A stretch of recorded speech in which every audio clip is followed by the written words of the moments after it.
Welcome to morning bulletin. ఇక వార్త వివరాల్లోకి వెళ్తే మాజీ మంత్రి కారుమూరు నాగేశ్వరరావు అసెంబ్లీలో పవన్ కళ్యాణ్ నాగబాబుపై తీవ్ర వ్యాఖ్యలు చేశారు. చిరంజీవిని బాలకృష్ణ అవమానిస్తుంటే పవన్ కళ్యాణ్ ఎందుకు నోరు విప్పలేకపోతున్నారని ప్రశ్నించారు. గత 2 సంవత్సరాలుగా పవన్ జగన్ పై ఆగ్రహం వ్యక్తం చేస్తూ ఆయన చిరంజీవిని అవమానించారని విమర్శిస్తున్నారని గుర్తు చేశారు. కానీ బాలకృష్ణ స్పష్టంగా చేసిన వ్యాఖ్యలపై ఎందుకు స్పందించలేదని నిలదీశారు.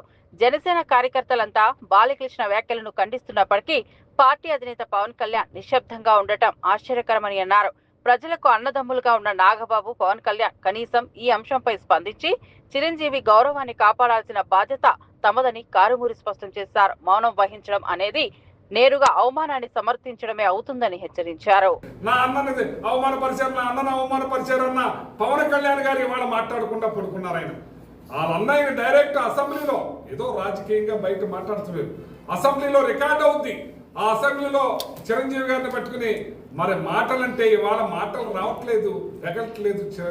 పవన్ కళ్యాణ్ గారికి మాటలు పెగలట్లేదు నాగబాబు గారికి అని చెప్పి సందర్భంగా తెలియజేస్తాను. ఇవాళ జనసేన నాయకులు, ఇవాళ చిరంజీవి గారి ఫ్యాన్స్ అందరూ కూడా ముక్త కంఠంతో ఇవాళ బాలయ్యని ఖండిస్తున్నారు. మీరెందుకు ఖండిస్తలేదని అడుగుతున్నాను. మీ అన్నయ్య కాదా అని అడుగుతున్నాను. ఒకసారి మీ కుటుంబాన్ని అవమానపరిచారు, మీ తల్లిగారిని అవమానపరిచారు, మీ కుటుంబాన్ని అవమానపరిచారు, మిమ్మల్ని అవమానపరిచారు. సరే, మీరేదో సంకరెక్కారు.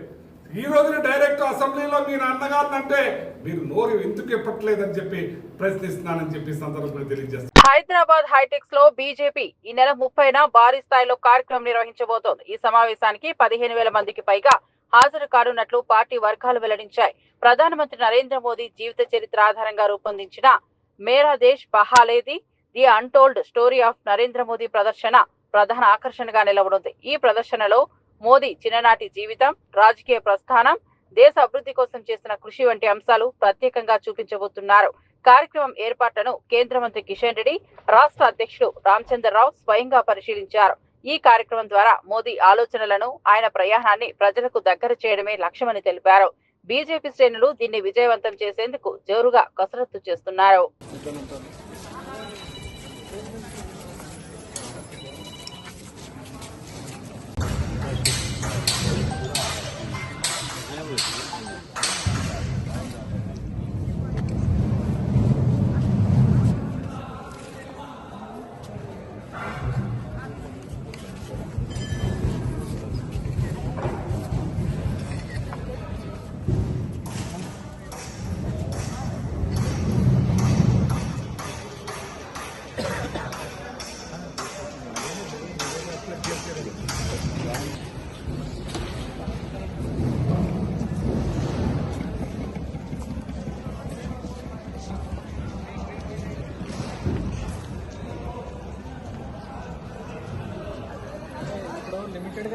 ముఖ్యమంత్రి రేవంత్ రెడ్డి హైదరాబాద్ లో భారత్ ఫ్యూచర్ సిటీ ప్రారంభోత్సవంలో మాట్లాడుతూ మనసులో ఎలాంటి కల్మషం లేకుండా భవిష్యత్ తరాల కోసం ఈ ప్రాజెక్టును ఆరంభించామన్నారు. అభివృద్ధి పట్ల కట్టుబాటు, ప్రజల భవిష్యత్తు కోసం నిస్వార్థ దృక్పథం ఉంటే సహజ శక్తులు సహకరిస్తాయని చెప్పారు. ప్రారంభోత్సవానికి ముందే వర్షం పడటం వరుణదేవుడి ఆశీర్వాదమని అభివర్ణించారు. ఈ ప్రాజెక్ట్ తెలంగాణ భవిష్యత్తుకు కీలకమని, దేశవ్యాప్తంగా మోడల్ సిటీగా నిలవనుందని తెలిపారు. ఫ్యూచర్ సిటీలో ఐటీ, ఇన్నోవేషన్, గ్రీన్ టెక్నాలజీ, విద్యారంగాలకు ప్రాధాన్యం ఇవ్వనున్నట్లు చెప్పారు. దీనివల్ల లక్షలాది ఉద్యోగాలు, పెట్టుబడులు రాష్ట్రానికి రాబోతున్నాయని హామీ ఇచ్చారు. అభివృద్ధి పథంలో తెలంగాణను ముందుకు తీసుకెళ్లడం ప్రభుత్వ ప్రధాన లక్ష్యమని సీఎం స్పష్టం చేశారు. లక్ష్మణ్ కుమార్ గారు, గౌరవనీయ సలహాదారు వేం నరేందర్ రెడ్డి గారు, అదిగో శంకుస్థాపన చూస్తున్నారు కదా వేదిక మీద, మీరు స్క్రీన్ మీద.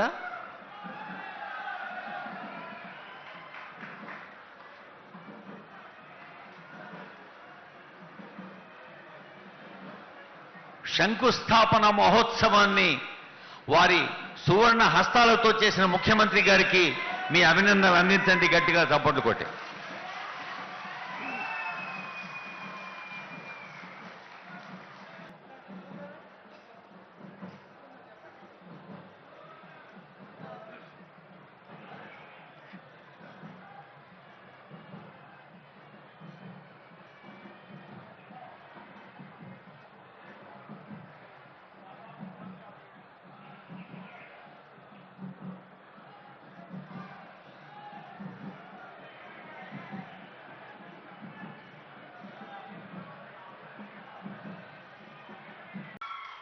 విజయదశమి మనందరికీ విజయాలనే చేకూరుస్తుంది. ఇవాళ వాతావరణ శాఖ 4-5 రోజుల నుంచి హెచ్చరిస్తున్నది. విపరీతమైన వర్షాలు, ఎవరు బయటికి వెళ్ళకండి, ఈ వర్షాలు మొత్తం వ్యవస్థలను అన్నిటిని కూడా దిగ్బంధం చేస్తాయని. కానీ ఒక మంచి సంకల్పంతో, ఒక మంచి ఆలోచనతోటి ఈనాడు ఈ అభివృద్ధి కార్యక్రమాల ప్రారంభోత్సవం పెట్టుకుంటే వాతావరణం ఎంత అనుకూలంగా, ఎంత గొప్పగా సహకరించిందో నాకు తెలిసి ఈరోజు ఉదయం కూడా వర్షం పడ్డట్టుంది. ఇక్కడ మీరందరూ ఇండ్లలో నుంచి బయలుదేరే ముందు వర్షం వస్తుంది, కార్యక్రమం ఏ విధంగా కొనసాగుతుందో అని మీరందరూ ఆందోళన చెంది ఉంటారని నేను అనుకుంటున్నా. కానీ మనమందరం మనసులో ఎలాంటి కల్మషం లేకుండా భవిష్యత్ తరాల కోసం ఈనాడు ఒక భారత్ ఫ్యూచర్ సిటీని ఈ ప్రాంతంలో ప్రారంభించుకోవాలని అనుకుంటే వరుణ దేవుడు కూడా ఈరోజు మనకు సహకరించి ఈ కార్యక్రమాలను ముందుకు తీసుకెళ్ళడానికి ఈరోజు మనకు అవకాశం దొరికింది. చాలామంది కుట్రలు కుతంత్రాలు చేస్తున్నారు, నోటికొచ్చింది మాట్లాడుతున్నారు. చెయ్యకూడని రాద్ధాంతం చేయడమే కాదు, ఎన్నో రకాల ఆరోపణలు చేస్తున్నారు. ఇక్కడ రేవంత్ రెడ్డి గారికి ఓ భూములు ఉన్నాయి, ఆయన కోసం నగరం కట్టుకుంటుండని. మీ అందరికీ తెలుసు, ఒకవేళ భూమి ఉంటే తెలియంది కాదు, ఇదేమి రహస్యంగా ఆశ పెట్టుకునే వజ్రాలు కావు, ఎక్కడో లాకర్లో పెట్టుకొని. భూమి ఉంటే భూమి మీదనే ఉంటుంది. భూమి Telangana state public service commission group 2 తుది ఫలితాలను విడుదల చేసింది. కమిషన్ చైర్మన్ బుర్రా వెంకటేశం స్వయంగా ఫలితాలను ప్రకటించారు. మొత్తం 783 పోస్టులకు గాను 782 పోస్టుల ఫలితాలు మాత్రమే విడుదల చేశారు. ఒక పోస్టుపై కోర్టులో కేసు పెండింగ్ లో ఉండటంతో దాన్ని హోల్డ్ లో ఉంచినట్లు తెలిపారు. ఈ నోటిఫికేషన్ 2022లో విడుదలై దాదాపు 2 సంవత్సరాల తర్వాత ఫలితాలు వెలువడటం విశేషం. ఎంపికైన అభ్యర్థులకు దసరా పండుగకు ముందే నియామక పత్రాలు అందజేయడానికి కమిషన్ ప్రయత్నాలు చేస్తున్నట్లు చైర్మన్ వివరించారు. పారదర్శకంగా పరీక్షలు నిర్వహించామనే నమ్మకాన్ని అభ్యర్థులకు కల్పిస్తూ ఎలాంటి అనుమానాలకు తావు ఇవ్వలేదని స్పష్టం చేశారు. ఈ ఫలితాలలో వేలాది మంది అభ్యర్థుల కలలు నిజమయ్యాయి. మనం నోటిఫికేషన్ ఇవ్వడం జరిగింది. దాంట్లో 15th and 16th December 2024లో exam అయితే 11th March 2025కి రిజల్ట్ ఇవ్వడం జరిగింది. జిఆర్ఎల్ మనం ప్రకటించాము. ఫాస్టెస్ట్గా మనం జిఆర్ఎల్ ప్రకటించాం. తర్వాత దీన్ని మొత్తంగా 5,51,850 మంది దీనికి అప్లై చేస్తే 2,36,649 మంది క్వాలిఫైడ్ వాళ్ళు జిఆర్ఎల్లో ఉన్నారు. సో దీనిలో మొత్తంగా ఇప్పుడు ఇది సర్టిఫికేట్ వెరిఫికేషన్స్ ఇవన్నీ అయిపోయిన తర్వాత 782 పీపుల్ని మనం ఈరోజు తుది ఫలితాల్లో వాళ్ళు పోస్టులకు ఎంపికైనట్టుగా ప్రకటించడం అయింది. ఒక వేకెన్సీ 3rd కేటగిరీలో పెట్టడం జరిగింది. సో ఇప్పుడు ఇందులో రకరకాల పోస్టులు వాళ్ళు తీసుకుంటారు, వాళ్ళ ప్రిఫరెన్స్ బట్టి. ఇప్పుడు మనకున్న టాపర్స్లో చూస్తే 5 male toppers, 5 female toppers details నేను చెప్తాను. నారు వెంకట హర్షవర్ధన్, ఈ అబ్బాయి మేల్స్లో topper. Vadlakonda Sachin 2nd, Manohar Rao 3rd, Sriram Madhu 4th, Chintapalli Preetham Reddy 5th. ముందున్న నారు వెంకట హర్షవర్ధన్ ఏఎస్ఓ జేడి తీసుకున్నారు, మిగతా వాళ్ళందరూ కూడా సబ్ రిజిస్ట్రార్ తీసుకున్నారు. తర్వాత ఫిమేల్లో లక్కిరెడ్డి వినీషా రెడ్డి ఫిమేల్ టాపర్.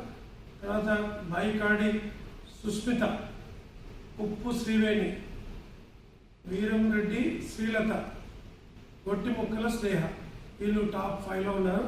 అందులో 4th ఉమెన్లో 4th టాపర్ అయిన వీరం రెడ్డి శ్రీలత మున్సిపల్ కమిషనర్. మిగతా 4 నాయబ్ తహసీల్దార్ పోస్టు ఎంపిక చేసుకున్నారు. కాబట్టి దానికి వాళ్ళని రికమెండ్ చేయడం జరిగింది.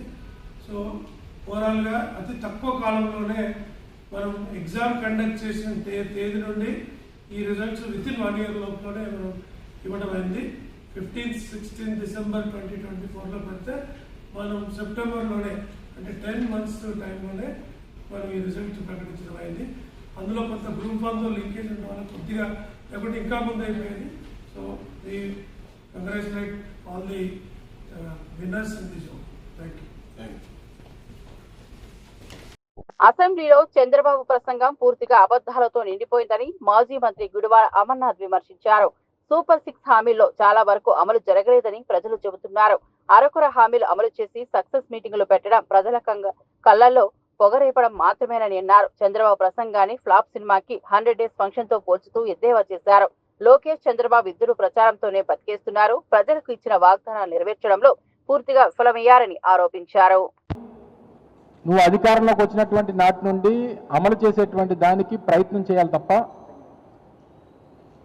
ఏదో మనం హామీ ఇచ్చాం కాబట్టి మొక్కుబడిగా ఏదో ఒకసారో లేదా 3 సిలిండర్ల పేరు చెప్పి 1 సిలిండరో లేకపోతే అన్నదాత సుఖీబాబా పేరిట 20,000 చెప్పి ఒక 5,000 రూపాయలు లేకపోతే 50 సంవత్సరాలకే పెన్షన్ ఇస్తామని చెప్పి 60 సంవత్సరాలకు ఉన్నటువంటి 66 లక్షల మంది పెన్షన్దారులు ఉంటే ఒక 5 లక్షల మందిలో 6 లక్షల మందిలో తగ్గించి వారికి డబ్బులు ఇవ్వడం, 85 నుంచి 90 లక్షల మంది విద్యార్థులు ఈరోజు రాష్ట్రంలో ఉంటే ఆ తల్లికి వందనం కింద ఒక 40 లక్షలకో 50 లక్షల మందికో ఇచ్చి అందులో కూడా 15,000 అని చెప్పి 13,000 ఇచ్చి కొంతమందికి 8,000 ఇచ్చి ఒక సంవత్సరం పూర్తిగా ఇవ్వడం మానేసి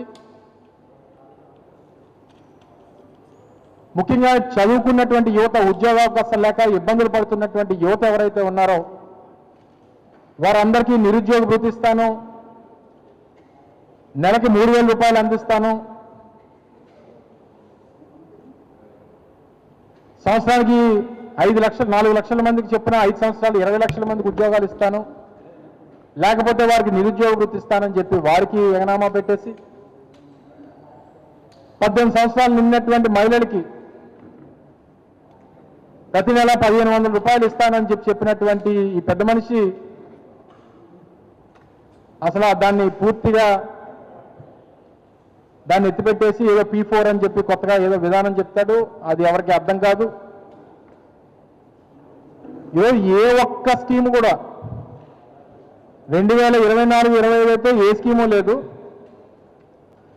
2025-26 మొక్కుబడిగా ఏదో మనం ఎక్కడ ప్రజలు తిరగబడతారో ఎక్కడ రోడ్ల మీదకి రానివ్వరని చెప్పి భయంతో మొక్కుబడిగా అరకొర ఇచ్చినటువంటి సందర్భాలు మనం చూసాం. దానికి పెద్ద ఎత్తున అసెంబ్లీ వేదికగా గొప్పలు చెప్పుకోవడం, అబద్ధాలు చెప్పడం, ప్రజల్ని మరొకసారి మభ్యపెట్టడం, ఏది జరగకపోయినా అన్ని జరిగిపోయినట్టుగా వారు పబ్లిసిటీ ఇచ్చుకోవడం, ఇవన్నీ కూడా చూసాం. ఏడాది కాలంలో ప్రజలపై 923 కోట్ల విద్యుత్ భారం మోపారని వైసీపీ మాజీ మంత్రి కాకాని గోవర్ధన్ రెడ్డి తీవ్ర వ్యాఖ్యలు చేశారు. నిబంధనలకు విరుద్ధంగా ఇంధన కొనుగోళ్ల వ్యత్యాసం పేరుతో భారీ మొత్తాన్ని వసూలు చేశారని అన్నారు. ప్రజల నుంచి డబ్బు లాక్కోవడమే తప్ప ఇవ్వడం చంద్రబాబుకు తెలియదు అని ఎద్దేవా చేశారు. ఎలక్ట్రిసిటీ రెగ్యులేటరీ కమిషన్ అనుమానాస్పదంగా వ్యవహరించిందని ట్రూ డౌన్ పేరుతో ఛార్జీలు తగ్గించినట్లు చూపడం మోసమని చెప్పారు. ఈ విధానం ప్రజలపై అన్యాయం చేస్తోందని పేర్కొన్నారు. విద్యుత్ వినియోగదారులకు నష్టం కలగకుండా ప్రభుత్వం తక్షణ చర్యలు తీసుకోవాలని డిమాండ్ చేశారు. దానికన్నా పరిమితికి మించి ఎలక్ట్రిసిటీ రెగ్యులేటరీ కమిషన్ ఇచ్చినటువంటి దానికి అనుమతి లేకుండా ఆ పరిమితి దాటి 923 కోట్ల 55 లక్షల రూపాయలు ప్రజల నుంచి వసూలు చేయడం అనేటువంటిది నేరం, అక్రమం, ఘోరం. అటువంటిది మీరు చేసినటువంటి తప్పును సరిదిద్దుకోండి అని చెప్పి మీరు ప్రజల నుంచి వసూలు చేయాల్సిన దానికన్నా అధిక మొత్తంలో దారుణంగా అన్యాయంగా మీరు వసూలు చేశారు కాబట్టి ఇది సమ్మతం కాదు అని చెప్పి ప్రజలను మోసం చేసి మభ్యపెట్టి మీరు వసూలు చేసినటువంటి మొత్తాన్ని వెనక్కి ఇచ్చేయండి అని చెప్పి మీకు అక్షంతలేస్తే ఎలక్ట్రిసిటీ రెగ్యులేటరీ కమిషన్ దాన్ని ఏదో పాపం ట్రూ డౌన్ అనేటువంటిది సిగ్గుపడాల్సినటువంటి విషయం. అంటే ప్రజల దగ్గర నుంచి విద్యుత్ ఛార్జీలు పెంచను అని చెప్పినటువంటి చంద్రబాబు విద్యుత్ ఛార్జీలు పెంచడమే ఒక సిగ్గుమాలినటువంటి చర్య అయితే దానిలో ఎలక్ట్రిసిటీ రెగ్యులేటరీ కమిషన్ మించి కూడా డిస్కంలో ప్రతిపాదిస్తే వాటికి సంబంధించి వాళ్ళు అభ్యంతరం తెలిపితే దాన్ని మించి నువ్వు వసూలు చేస్తే నీ వసూళ్లను తప్పుపడితే ప్రజల నుంచి నువ్వు అక్రమంగా వసూలు చేసావు కాబట్టి ఆ అక్రమంగా వసూలు చేసినటువంటి మొత్తాన్ని వెనక్కి ఇవ్వండి అంటే దానిని ప్రజలకు క్షమాపణలు చెప్పి ఈ ప్రభుత్వం మాట తప్పింది, మాట తప్పడమే కాకుండా విద్యుత్ ఛార్జీలు పెంచడమే కాకుండా మరలా ఈరోజు పెంచడంలో కూడా ఎక్కడ కూడా నియమ నిబంధనలను పాటించకుండా పెంచాం, తప్పు చేశాం, క్షమించండి అని చంపలేసుకోవాల్సినటువంటి చంద్రబాబు నాయుడు ప్రభుత్వం, కూటమి ప్రభుత్వం ఈరోజు దానికి సంబంధించినటువంటి దాంట్లో ప్రజలకు ఏదో పెద్ద ఊరట కలిగించినట్టుగా, ఎప్పుడూ లేనటువంటి విధంగా కరెంట్ ఛార్జీలు తగ్గించినట్టుగా ఎల్లో మీడియాలో కథనాలు రావడం అనేటువంటిది దురదృష్టకరమైనటువంటి విషయం. తిరుమలలోని టీటీడీ పాలక మండలి సభ్యుడు భానుప్రకాష్ రెడ్డి షర్మిల చేసిన వ్యాఖ్యలను తీవ్రంగా ఖండించారు. ఇటీవల షర్మిల మాట్లాడుతూ దళిత వాడల్లో 5,000 దేవాలయాలు అవసరం లేదని చేసిన వ్యాఖ్యలు హిందూ సమాజాన్ని కించపరిచేలా ఉన్నాయని అన్నారు. ముఖ్యమంత్రి చంద్రబాబు ప్రతిపాదించిన దళిత ప్రాంతాల్లో 5,000 దేవాలయాల నిర్మాణం హిందూ ధర్మాన్ని బలపరిచే లక్ష్యంతోనని తెలిపారు. కానీ షర్మిల ఈ ప్రతిపాదనను వ్యతిరేకించడం ద్వారా హిందూ వ్యతిరేకత దృక్పథాన్ని ప్రదర్శించారని మండిపడ్డారు. హిందూ ధర్మాన్ని నాశనం చేయాలని షర్మిల చూస్తున్నారని ఆరోపించారు. కాంగ్రెస్ పార్టీ తరపున ఇలాంటి వ్యాఖ్యలు రావడం దురదృష్టకరమని పేర్కొన్నారు. హిందూ సమాజ భావోద్వేగాలను దెబ్బతీసే మాటలు ఎట్టి పరిస్థితుల్లోనూ సహించబోమని హెచ్చరించారు. రాష్ట్ర వ్యాప్తంగా దళితవాడలో 5,000 దేవాలయాలు నిర్మించాలని చెప్పి ఒక మంచి ప్రతిపాదనని ముఖ్యమంత్రి శ్రీ నారా చంద్రబాబు నాయుడు గారు తీసుకురావడం జరిగింది. దాన్ని నిన్న హిందూ వ్యతిరేకి, హిందూ ధర్మాన్ని కొన్ని సంవత్సరాలుగా నాశనం చేయాలని చెప్పి కుట్రలు పన్నుతున్నటువంటి వైఎస్ షర్మిలమ్మ 5,000 దేవాలయాలు అవసరం లేదు, కాంగ్రెస్ పార్టీ మేము దీన్ని తీవ్రంగా వ్యతిరేకిస్తున్నాం, ఆ ప్రతిపాదన వెనక్కి తీసుకోవాలని చెప్పడాన్ని భారతీయ జనతా పార్టీ తీవ్రంగా వ్యతిరేకిస్తున్నది. అసలు ఏమాత్రం ఇంకిత జ్ఞానం ఉన్నా ఇలాంటి మాటలు మాట్లాడరు. మీరు మీ కుటుంబం కొన్ని సంవత్సరాలుగా హిందూ ధర్మం వినాశనం కోసం పనిచేశారని చెప్పి రాష్ట్ర ప్రజలందరికీ తెలుసు. ఇది మంచిది కాదు. షర్మిలమ్మ గారు అసలు ఏ రోజైనా సరే తిరుమల కొండకొచ్చారా, తిరుమల మెట్లెక్కారా? తిరుమల గురించి తెలియనప్పుడు ఏ విధంగా టీటీడీ నిధులతో ఆలయాలు నిర్మించకూడదని చెప్తారు? మీకు హిందూ మతం మీద విశ్వాసం, నమ్మకం లేకపోతే జెరూసలేంకి వెళ్ళండి. ఇక్కడ ఉండే అర్హత మీరు కోల్పోయారు. వెంటనే గోవింద భక్తులకి, హిందువులకి క్షమాపణ చెప్పాలని చెప్పి భారతీయ జనతా పార్టీ డిమాండ్ చేస్తూ, అలాగే చంద్రబాబు నాయుడు గారు ఆర్ఎస్ఎస్ భావజాలాలంట. అవును, దేశం కోసం, ధర్మం కోసం పనిచేస్తున్నటువంటి సంస్థ రాష్ట్రీయ స్వయం సేవక్. మీరు రాష్ట్రీయ స్వయం సేవకుని విమర్శించే స్థాయికి ఎదిగారా? మీరు కాలి గోటికి కూడా సరిపోరు. వెంటనే మీ మాటలు వెనక్కి తీసుకొని హిందువులకు క్షమాపణ చెప్పాలి. లేకపోతే హిందువుల దగ్గర రాబో రోజుల్లో మీరు తన్నులు తినే రోజుల దగ్గరలోనే ఉందని చెప్పి మేము భావిస్తున్నాం. విజయవాడ కనకదుర్గమ్మ ఆలయంలో దసరా ఉత్సవాలు ఘనంగా కొనసాగుతున్నాయి. ఈ సందర్భంలో చేనేత, జౌళి శాఖ మంత్రి సవిత అమ్మవారికి పట్టు వస్త్రాలను సమర్పించారు. కమిషనర్ రేఖారాణితో కలిసి ఆలయానికి విచ్చేసిన ఆమెకు అధికారులు మర్యాదపూర్వక స్వాగతం పలికారు. ఆలయంలో ప్రత్యేక పూజలు నిర్వహించిన మంత్రి అమ్మవారి అనుగ్రహం రాష్ట్ర ప్రజలందరికీ ఉండాలని ప్రార్థించారు. అర్చకులు వేద మంత్రాల నడుమ తీర్థ ప్రసాదాలను అందజేశారు. పట్టు వస్త్రాలను సమర్పించడం ఒక సంప్రదాయంగా కొనసాగుతోందని, ఇది రాష్ట్ర అభివృద్ధికి, ప్రజల సంక్షేమానికి దోహదం చేస్తుందని మంత్రి అన్నారు. ఆలయ పరిసరాలు భక్తులతో కిక్కిరిసి ఉత్సవ వాతావరణం అలరించింది. ఈ సందర్భంలో భక్తులు జై దుర్గమ్మ నినాదాలతో ఆలయ ప్రాంగణాన్ని మార్మోగించారు.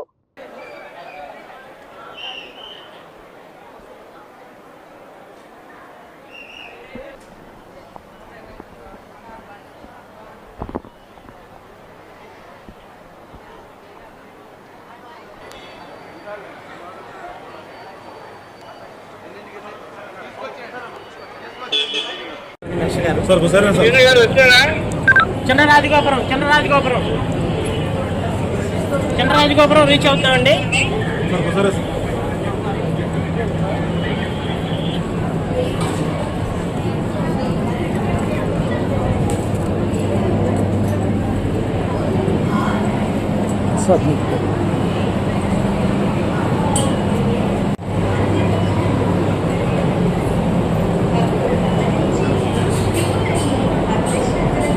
బాబు వెనకండి సార్, వెనకండి.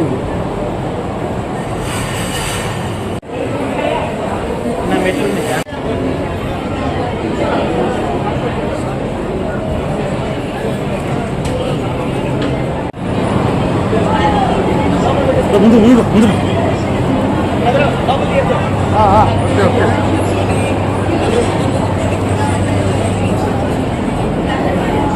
అంబేద్కర్ కోనసీమ జిల్లా రామచంద్రాపురంలో ఎమ్మెల్యే బాలకృష్ణ ప్రవర్తనపై కాపు సంఘం నాయకులు మండిపడ్డారు. అసెంబ్లీలో చిరంజీవిని ఏకవచనంలో సంబోధించడం కాపు సమాజ మనోభావాలను తీవ్రంగా దెబ్బతీసిందని ఆవేదన వ్యక్తం చేశారు. చిరంజీవి కేవలం సినీ నటుడు మాత్రమే కాదు, కోట్లాది అభిమానుల ఆరాధ్యుడు, కాపు సమాజానికి గౌరవప్రదమైన ప్రతినిధి అని గుర్తు చేశారు. ఆయనను అసభ్యంగా సంబోధించడం అంగీకార యోగ్యం కాదని పేర్కొన్నారు. ఈ వ్యవహారంలో బాలకృష్ణ వెంటనే బేషరతుగా క్షమాపణ చెప్పాలని డిమాండ్ చేశారు. లేని పక్షంలో కాపు సంఘం ఉద్యమాన్ని తీవ్రతరం చేస్తామని హెచ్చరించారు. ఇప్పటికే సంఘ సభ్యులు పెద్ద ఎత్తున నిరసనలు చేపట్టేందుకు సిద్ధమవుతున్నారని వెల్లడించారు. బాలకృష్ణ వ్యాఖ్యలు వెనక్కు తీసుకోకపోతే పరిస్థితులు ఉద్రిక్తం కావచ్చని హెచ్చరించారు. ఆయన మా మనోభావాలందరినీ దెబ్బతీసాడండి. మేము ఆయన చాలా ఆలోచిస్తామండి. మేమే కాదు, మొత్తం రాష్ట్రం మొత్తంలో 2 రాష్ట్రాలు కూడా ఆలోచిస్తాయని ఇవాళ మోడీ గారే అభినందిస్తున్నారు. ఆయన అటువంటి వ్యక్తిని బట్టి నేను అనుచిత వ్యాఖ్యలు చేసి అక్కడ ఏమీ అవ్వలేదు, చాలా గౌరవించారు ఆయన. ఇవన్నీ తెలియకుండా ఆయన మరి ఏ రకంగా అన్నాడు, మరి ఆయన ఎవరు సైకో తెలుపులేదు. మరి దానికోసం ఆయన బహిరంగ క్షమాపణ చెప్పాను చిరంజీవి గారికి. అప్పటి వరకు మా ఉద్యమాలు జరుగుతూ ఉంటాయండి. ప్రతి వాడవాడ తిరుగుతాం, ప్రతి గ్రామం తిరుగుతాం. మా సంఘం అంతా మా ఉన్న 65 గ్రామాలు ఉన్న 65 గ్రామాలు తిరిగి అన్నీ చేస్తాం, ప్రతిష్టాపన చేస్తామండి. ఎంత త్వరగా ఇంత ముందుకొస్తే అంత బాగుంటుందని మా సంఘం తరఫున మేము కోరుకుంటున్నామండి.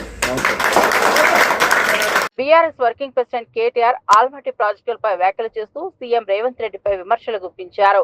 ఆల్మట్టి కుట్రను అడ్డుకునే దమ్ము రేవంత్ రెడ్డికి ఉందా, లేకపోతే మేం బీఆర్ఎస్ సైనికులమంతా వెళ్లి అడ్డుకుంటామని సవాల్ విసిరారు. కృష్ణా జలాల విషయంలో రాష్ట్రానికి అన్యాయం జరుగుతుందని హెచ్చరించారు. రేవంత్ ను ఉద్దేశించి నల్లమల పులి కాదు, నల్లమల గుంటనక్క అని ఎద్దేవా చేశారు.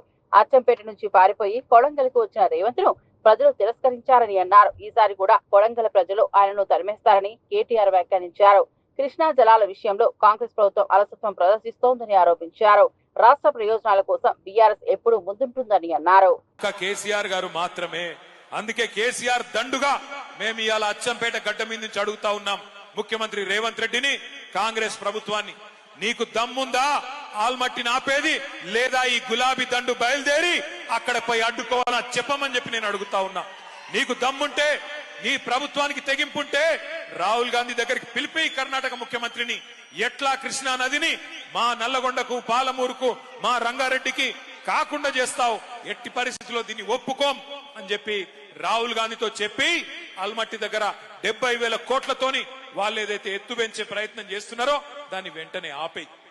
ఆ దమ్ము నల్లమల పులికుందా? ఈయన నల్లమల పులేనా? నల్లమల పులే ఏంటిది మరి? ఇది పిల్లి కాదు, నక్క. నక్క, నల్లమల నక్క. ఎందుకంటే నేను చెప్తలేను ఈ మాట. నిన్న కొడంగల్ నుంచి కొంతమంది వచ్చినారు తమ్ముళ్ళు, 300 మంది పార్టీలో జాయిన్ అయినారు, కాంగ్రెస్ వాళ్ళు, బీజేపీ వాళ్ళు.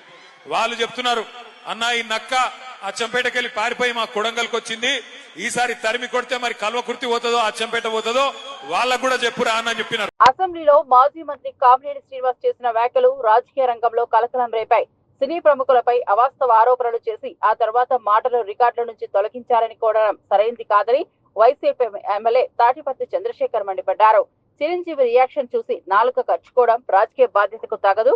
అసెంబ్లీ సాక్షిగా జగన్ కి కామినేని క్షమాపణ చెప్పాలని డిమాండ్ చేశారు. ప్రజాస్వామ్య వేదికలో అసత్యాలు చెప్పడం వల్ల సమాజంలో అపోహలు వ్యాప్తి చెందుతాయని హెచ్చరించారు. తప్పుడు ఆరోపణలతో అసెంబ్లీ ప్రతిష్ట దెబ్బతింటోందని స్పష్టం చేశారు. ఏ శాసనసభలో మీరు అబద్ధాలు చెప్పారో అక్కడే మీరు క్షమాపణలు చెప్పాలి, ఆ తర్వాత రికార్డుల నుంచి తొలగించాలి. నిత్యం అబద్ధాలనే చెప్పి మీ కూటమి నేతలు చేస్తున్నటువంటి వ్యవహార సరళి అత్యున్నత ప్రజాస్వామ్య వ్యవస్థ అయినటువంటి శాసనసభ యొక్క విలువలు మంటగలిసిపోతున్నాయి. సాక్షాత్తు డిప్యూటీ ముఖ్యమంత్రి అందుబాటులో లేడని మీ ఎమ్మెల్యేలే నిలదీసినటువంటి పరిస్థితి. మీ ఎమ్మెల్యేలు కూటమి మంత్రులని కడిగి పారేస్తున్నటువంటి ఉదాంతాలు స్పష్టంగా కనపడుతున్నాయి. బీజేపీ పార్టీ కూటమి ప్రభుత్వంతో చేతులు కలిపిన తర్వాత విలువల్ని మంట కలిపేశారు. మీ మంత్రి సాక్షాత్తు 17 మెడికల్ కాలేజీల మీద చేస్తున్నటువంటి విషపు ప్రచారానికి శాసనసభ ప్రత్యక్ష సాక్ష్యం. 10 మెడికల్ కాలేజీలని, ప్రజా వైద్యాన్ని ప్రైవేటు వారికి అమ్మివేస్తూ 100 కోట్ల ఆస్తుల్ని అప్పనంగా రూపాయికి అర్ధ రూపాయికి అప్పజెప్పేస్తూ మీ కూటమి ప్రభుత్వాన్ని అన్ని శాఖల మంత్రిగా వ్యవహరిస్తూ పరిపాలిస్తున్నటువంటి లోకేష్ గారైతే ప్రతిపక్ష మహిళా ఎమ్మెల్సీ గారిని ఏం పీకారు అని భూతు పురాణాలు మాట్లాడుతున్నటువంటి ఉదాంతాలు. ఇదా ప్రజాస్వామ్య వ్యవస్థకు మీరు ఇచ్చేటటువంటి విలువ? శాసనసభ నడుస్తున్నటువంటి తీరు అత్యంత జోత్సాకరంగా ఉంది. కాబట్టి రాష్ట్ర ప్రజలందరూ గమనించాలి. ఈ కూటమి దోపిడీకి వారి మంత్రుల్ని ఎమ్మెల్యేలు నిలదీస్తున్నటువంటి ఉదాంతాలే ప్రత్యక్ష సాక్ష్యం. జనసేన ఎమ్మెల్యే లంచాలు తీసుకొని అభివృద్ధి చేయాల్సినటువంటి పరిస్థితిలోకి మా ప్రభుత్వం వచ్చింది అని బాహాటంగా మీడియా వ్యవస్థల్లో ఒప్పుకుంటున్నటువంటి ఉదాంతాలు. ఇది మీ యొక్క దిగజారుడు పరిపాలనకి ప్రత్యక్ష సాక్ష్యం. కాబట్టి కూటమి నేతలారా, రాష్ట్ర పరిస్థితి అధ్వాన్నంగా మారిపోయింది. ప్రజలు మిమ్మల్ని చీత్కరించుకుంటున్నారు. ప్రజా వ్యవస్థలు అధ్వాన్నంగా మారిపోయాయి. ప్రైవేటు వారికి మీరు అమ్ముడుపోయారని ప్రజలు అర్థం చేసుకున్నారు. ఇకనైనా బాధ్యతగా వ్యవహరించండి. అత్యున్నత ప్రజాస్వామ్య వ్యవస్థ అయినటువంటి శాసనసభలో అబద్ధాలు మాట్లాడకుండా హుందాగా వ్యవహరించండి. Thank you. నెల్లూరులో నిర్వహించిన అవగాహన సమావేశంలో 20 సూత్రాల కమిటీ చైర్మన్ లంకదినగర్ మాట్లాడుతూ జీఎస్టీ 2.0 వల్ల ప్రజలకు నేరుగా లబ్ధి చేకూరుతుందని చెప్పారు. కొంతమంది జీఎస్టీ తగ్గింపుపై విమర్శలు చేస్తుంటే అది పూర్తిగా అర్ధరహితం. రాష్ట్రాల ఆదాయం తగ్గినా ప్రజలకు ధరలు తగ్గడం వల్ల లాభం కలుగుతుందన్నారు. జీఎస్టీ ద్వారా నిత్యావసర వస్తువుల ధరలు తగ్గుతాయని, వ్యాపార వ్యవస్థ పారదర్శకంగా మారుతుందని పేర్కొన్నారు. ఈ కొత్త విధానం ప్రజల కొనుగోలు శక్తిని పెంచుతుందని, ఆర్థిక వ్యవస్థను ఊతమిస్తుందని వివరించారు. సీఎం చంద్రబాబు దీనికి మద్దతు తెలపడం సరికొత్త ఆవిష్కరణల దిశగా అడుగు అని ఆయన అన్నారు.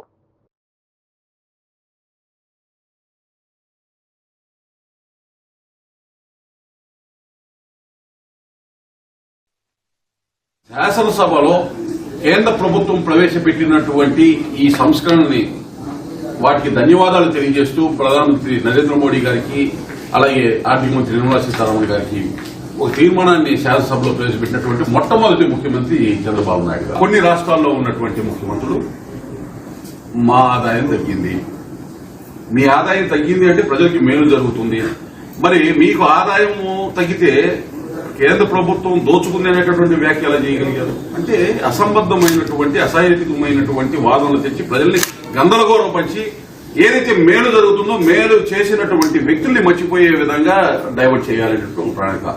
అందులో భాగంగానే గౌరవ ముఖ్యమంత్రి చంద్రబాబు నాయుడు గారు ఇటువంటి తక్కువ టమాల గజకరణ గోకరణ విద్యలు ఏదైతే ఉన్నా వాటిని రిమూవ్ చేయడానికే ఈ కార్యక్రమాన్ని తీసుకున్నారు. టీఎస్ఎస్ఎఫ్ నాయకుడు ఆర్ఎస్ ప్రవీణ్ కుమార్ సోషల్ మీడియా కార్యకర్తలపై జరుగుతున్న చర్యలను విమర్శించారు.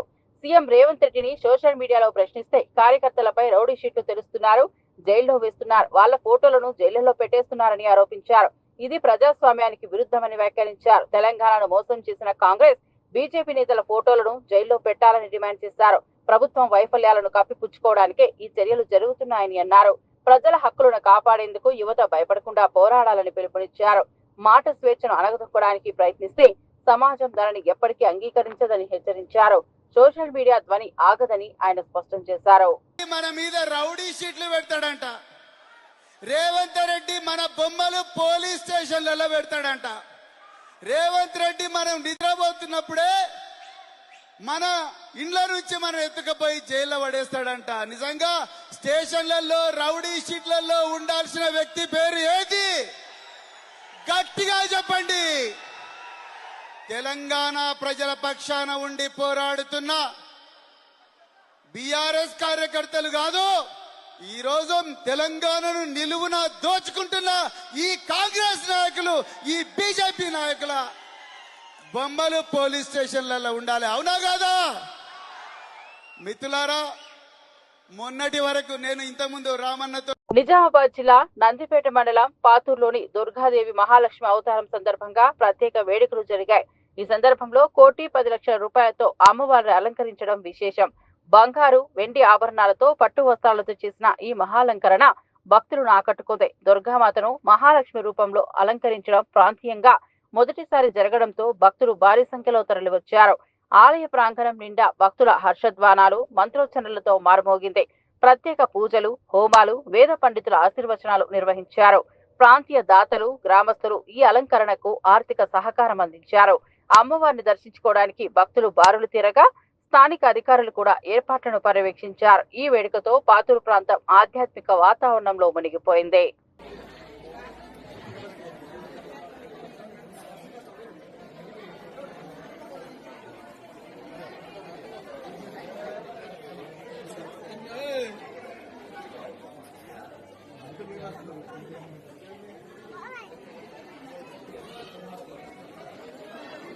AB bulletin updates